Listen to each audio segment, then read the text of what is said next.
Hanging in there, you?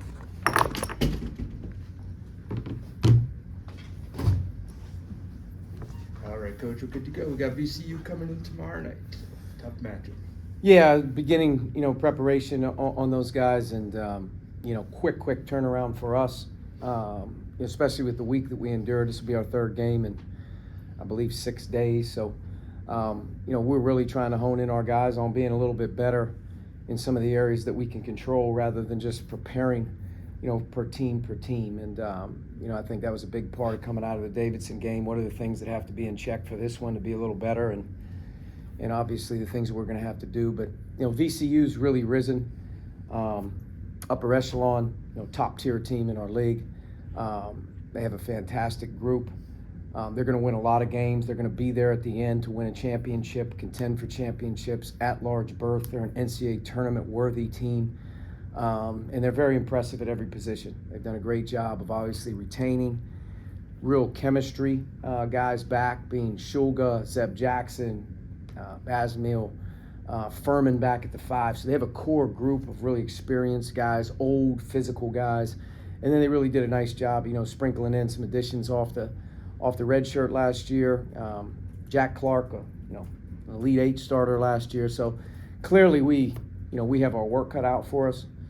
They do a fantastic job in all areas, though. They're relentless on defense. They're relentless on the offensive glass right now. They shoot the 3 particularly well from a lot of positions, 1 through 4 in transition or off the bounce. Really hard to deal with. But in general, I just think as you're going into this game, can we be good, better, at the highest level that we possibly can in the areas that we can control? And realistically, this game will come down to being able to take care of the ball, being able to get quality shots, getting back in transition defense way better than we did the other day. And at the end of the day, you just can't let 5 guys in the other team's jersey run into the paint, grab offensive rebounds. I think almost in every game in the Atlantic 10 that you watch them play, they break the games open with extra effort, offensive rebounds, spray out threes, etc. So challenging game, excited to play, especially at home. Getting students back hopefully a little bit. Hopefully we'll have a great environment in here. We're going to need it. But in general, I think this is one of the games that, from our standpoint, we look at and say this is the real deal in terms of the team we're playing. VCU, even though they've changed coaches, it seems like they play at a different effort level than a lot of their opponents. That seems to be one of their staples. How do you get your guys maybe mentally prepared ahead of time to get ready for that sort of thing, get on the court with that sort of intensity? Yeah, I think VCU's mantra, from way back, obviously started off, Shaka to Will to Mike, they had that talent level, that is superior on a lot of nights, and they get them to play extremely hard. And I don't think that Ryan and his staff have done anything different. I kind of watch them play, and I say, same mold as they always are. Tremendous size, length, talent, athleticism, playing really extremely hard. And it's a credit to their program. They've been able to sustain great success through different coaches. But the recruiting and the talent that they have on a yearly basis is never second tier. I mean, you're dealing with really high-level players, size, athletic. I mean, you look at the age and the size and the talent of their team. They have a high major roster just in terms of their bodies and experience. But to your point, this is a hard-hat game. Like, you're going to have to run really hard. You're going to have to block out really hard. You're going to have to guard. You're going to have to be strong with the ball. You cannot allow the other team to, so to speak, impose their will. You're going to have to rise to your level. Whether our team, can handle that over the course of 40, we'll see. But it's kind of, as you said, the key to the game. Coach, in the conference play so far, there's been no consecutive victories. Does that make this game coming up any more important, especially with it's such a... It's an important game because it's the next one and it's at home. And I think, obviously at some point in time during the course of a season, a team is going to find a way to break through with that back-to-back win or 2 or 3 wins in a row and start to get them some separation, a little bit. And there's some teams that are obviously like ourselves that are fighting the good fight and splitting here and there. But our league is very balanced. It's very underrated. It's not going to get the credit that it deserves. But in general, I think the upper tier echelon teams will find a way to break through and get some separation. It starts at home. You know, it really does. The great home courts and the teams that can hold serve at home, they have a chance to do that. But it's very difficult in our league. There's very little separation between talent. There's very little separation on a week-to-week basis between being able to string together that dominant team, dominance. But I do think VCU, George Mason have clearly kind of established here early with their talent level and their effort level that they're playing with, especially defensively, that they're starting to build a gap. And for us, you know, we're really trying, especially since the conference has started, we've been in a different boat. You know, we've really been trying to maneuver and massage lineups and figure out who's in, who's out. We haven't been as consistent with our chemistry. And, you know, knock on wood, hopefully that comes back around for us. We can be the best version of ourselves with our depth, and we can continue to get better. Because through the course of a season, there's going to be a lot of ups and downs. I think the team that can kind of stay there right with it, kind of do things the right way on a day-in basis and, you know, find a way to be ready to play on game day has the best chance to do that. But this is not an easy league to navigate, and I also think that, you know, there's a lot of different factors that play into being able to get separation. You got to have some luck, and clearly we've been a little lucky. We also been a little unlucky, in my opinion, in January, just in terms of the amount of guys that have been out. So, knock on wood, hopefully we can get around that bend and start to get some guys back and maybe be the best version of ourselves as we head towards February. Archie, in these late game, close games that you guys have had this year, Yep. a lot of coaches might get a few gray hairs after so many of them in a row.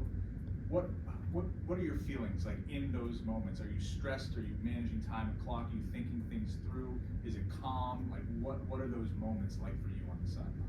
You know, I just think at the end of the day, I've been through a lot of games now at this point in time in my life, and I know that especially once you get into January and February, you expect every game to be very hard. And if you go into every battle prepared, you expect games to be hard, you're not surprised. In our case, I mean, maybe since pre-Thanksgiving, every game that we've played has come down to the last 4, 8, 12 minutes.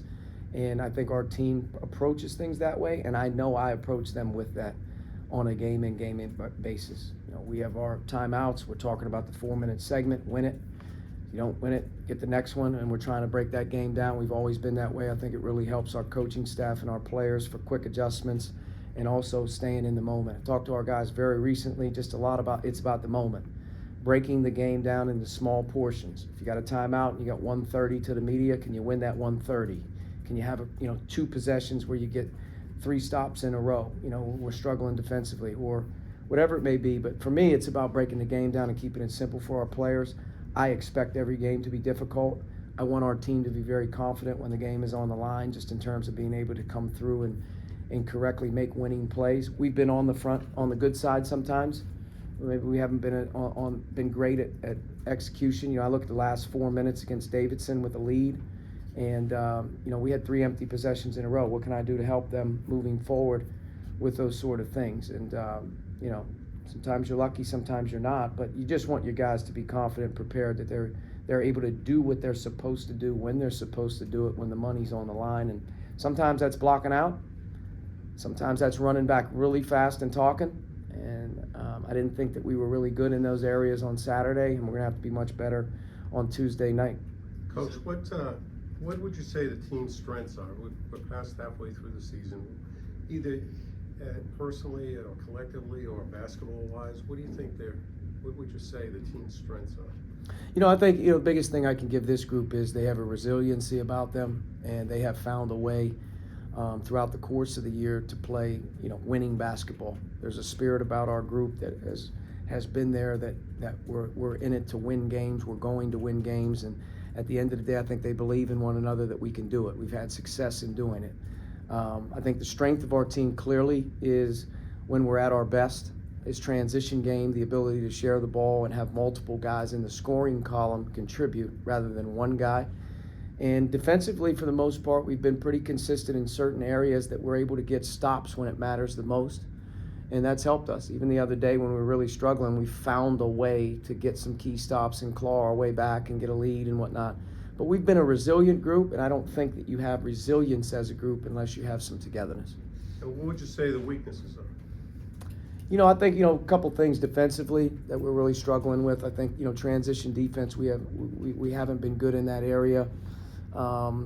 we have to improve in that area as the season continues to go. I think our communication in that area is something we're really looking at and saying we got to do a much better job there. I think at times, we can become stagnant offensively, especially here early in January. Now, I do think our guys have really responded here recently in terms of really trying to work to get the ball moving again and get back to playing good basketball. Probably our last 4 or 5 halves, we've been a lot better.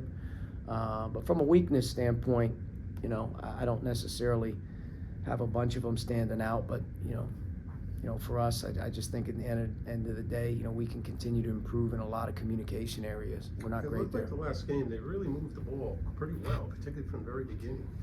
We were sharp offensively. We obviously don't win the game without the ability level to play at that level. It was about as efficient as an offensive game as we've played. I felt we were pretty organized at Chicago and Loyola, and had some guys really step up and start to play a little bit better. And then the second half, even at Richmond, as we're really broken down with our lineup, we played more efficiently in that second half against Richmond. We were able to do it. But, offensively, we've been a gifted team at times in transition, and we've been really gifted when the ball moves and we can execute, that a lot of different guys can hurt you. I think that showed on Saturday that it was probably our best version of ourselves in a long time, just in terms of the multiple weapons and the different ways that we could hurt you. David Green used the word confident in those late situations, same as you just did. So to hear that from the players, it means it's kind of getting through to them. Yeah, I think some teams learn how to lose and some teams learn how to win. And it just is. I've been on that side where you've been in a ton of one possession games that you come up short. I've been on the side where you're in 8 or 9 of those things and you end up winning your fair share.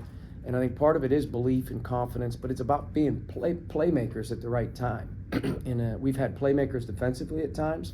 Dave's been one of them, a very valuable asset. You think you can see his value when he's healthy, or at least somewhat in our rotation, playing a lot of minutes when he's playing well. We're a different team. And offensively, having multiple guys with great confidence that they can make plays, playmakers. I'll be a fool to say that regardless of the sport, in a team sport, there's a quarterback out there. And I think we have great quarterback play.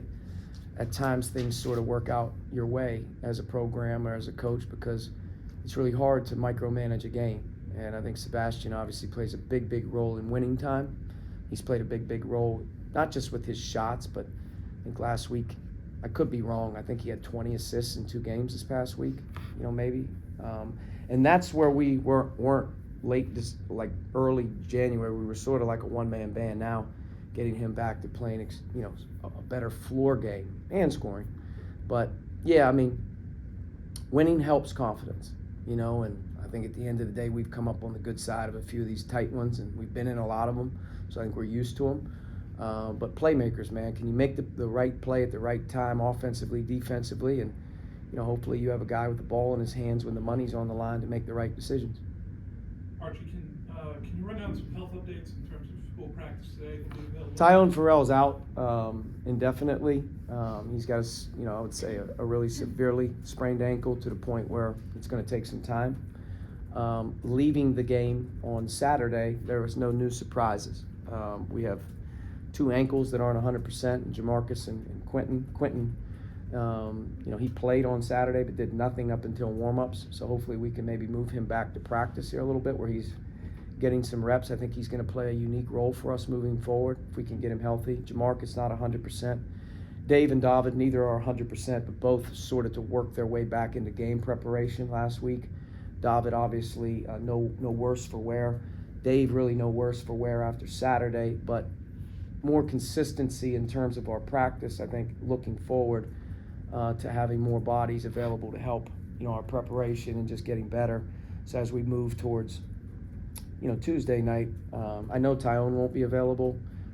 Everything else is knock on wood here as we keep moving. I don't think we're any worse for wear as we finish the game on Saturday afternoon, which is a big deal. As you guys know, obviously health plays a big role in team success, but, I think I talked about it at the end of the press conference the other day. It's just, it's been a really mentally fatiguing 3 or 4 weeks for our team post-Christmas, with the amount of guys in and out and the constant changing of how we have to practice, we have to prepare.